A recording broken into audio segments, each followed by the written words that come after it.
விடாமுயற்சி படம் புக்கிங் கிடையாது, ஃபஸ்ட் நாள் மட்டும்தான் இருந்துச்சு. அதுக்கப்புறம் நாளில் வசூலும் இல்லை, ஒன்றும் இல்லைன்னு சொல்லி யூடியூப் வலைத்தளத்தில் வந்து வடை சுட்டுக்கிட்டு இருந்தால் அந்த 3 எச்ச குரங்குகளும் இந்த வீடியோவை நல்லா பாருங்கடா எந்த அளவுக்கு புக்கிங் போயிட்டு இருக்குதுன்னு.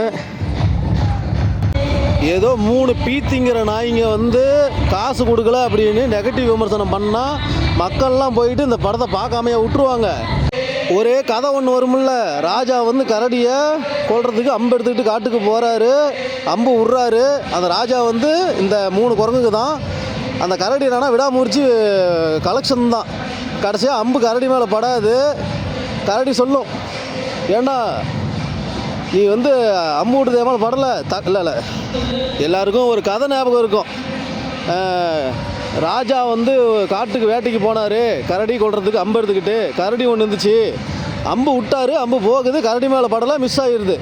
உடனே கரடி தகன்னு குதிச்சு வந்து என்ன சொல்லியிருக்கோம் அதை சொன்னிச்சு. அந்த கதை இருக்குல்ல, அந்த கதை வந்து இந்த 3 எச்ச குரங்குகளுக்கும் பொருந்தும். இந்த 3 எச்ச குரங்குகள் தான் அந்த ராஜாக்கள்.